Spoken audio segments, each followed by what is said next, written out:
नमस्कार। भारत में मातृशक्ति वेद काल से ही पूजनीय रही है। ये इसलिए नहीं कि वो जन्मदात्री है, बल्कि वो अपने तत्व ज्ञान से, सादगी से, विनम्रता से स्त्री के गौरव को भी बढ़ाती रही है।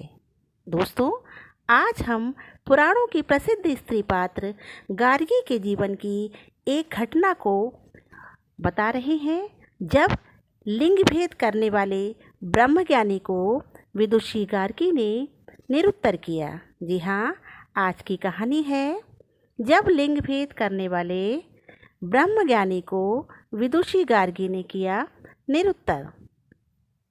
भारत के इतिहास को जिन महिला रत्नों ने अपने ज्ञान गरिमा से मंडित कर रखा है, उनमें गार्गी का नाम उच्चतम श्रेणी में गिना जाता है। उनकी ये विशेषता थी कि परम तत्वज्ञानी होते हुए भी उनकी ज्ञान पिपासा कभी शांत नहीं होती थी। एक बार कुछ महान ज्ञानियों के बीच उन्होंने एक बहुत बड़े दार्शनिक के ब्रह्म ज्ञान की प्रशंसा सुनकर कहा, चाहे जो हो, मैं इन महापुरुष के दर्शन अवश्य करूंगी। और वे उनके साथ सत्संग करने को चल पड़ी। 100 योजन की दूरी पर रहने वाले ब्रह्मज्ञानी के पास पहुंचना कोई सामान्य बात नहीं थी। उस समय जबकि किसी भी प्रकार का यात्रा का साधन सहज नहीं था।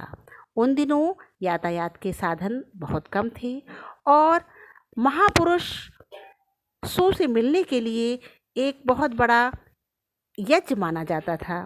फिर भी गार्गी ने अपने दृढ़ निश्चय के साथ महीनों की यात्रा पूरी की और अंत में उन ब्रह्मज्ञानी महापुरुष के आश्रम में पहुंची।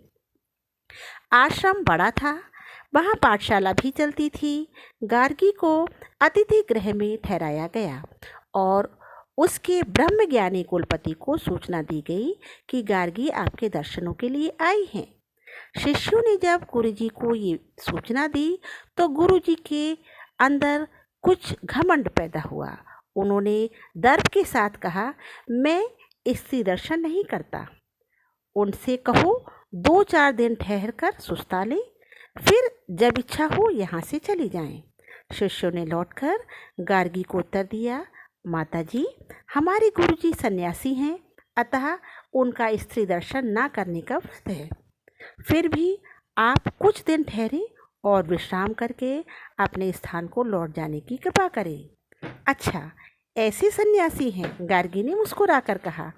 तब तो मैं अवश्य ही उनके दर्शन करूंगी और अभी लौट जाऊंगी, क्योंकि यहाँ ठहरने से संभव है मुझे उनके और उन्हें मेरे दर्शन हो ही जाएं।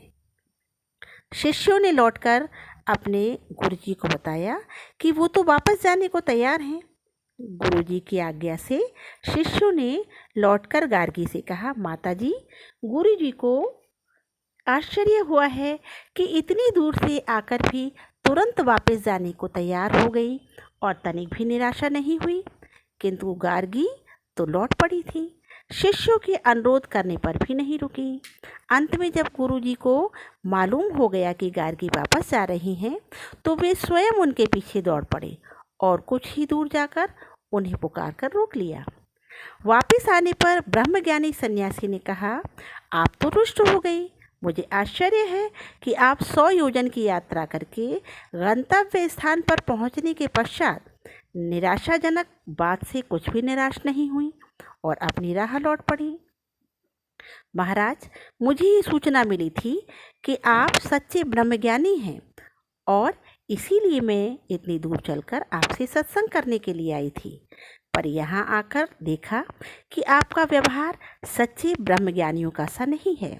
इसीलिए आपसे सत्संग करने की मेरी आकांक्षा और उत्सुकता दूर हो गई और मैं अब वापस जा रही हूँ। परंतु आप ये कहने का साहस कैसे कर रही हैं कि मैं सच्चा ब्रह्मज्ञानी नहीं हूँ? सन्यासी जी ने क्रोधपूर्वक कहा। इसलिए कि जो व्यक्ति ब्रह्म का ज्ञान रखता है वो लिंग भेद से ऊपर उठ चुका होता है। उसके लिए स्त्री, पुरुष, बालक, वृद्ध और युवा सब समान हैं।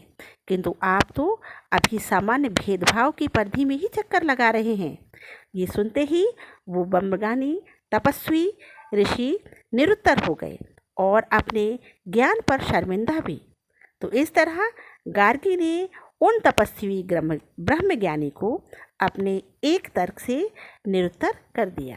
दोस्तों, श्रोताओं, अगर आपको मेरी ये पौराणिक कथा की एक घटना पसंद आई हो तो आप मेरे चैनल को सब्सक्राइब कीजिए, मेरी इस कथा को लाइक कीजिए और ज़्यादा से ज़्यादा शेयर कीजिए। मैं डॉक्टर सुजाता वीरेश यादव।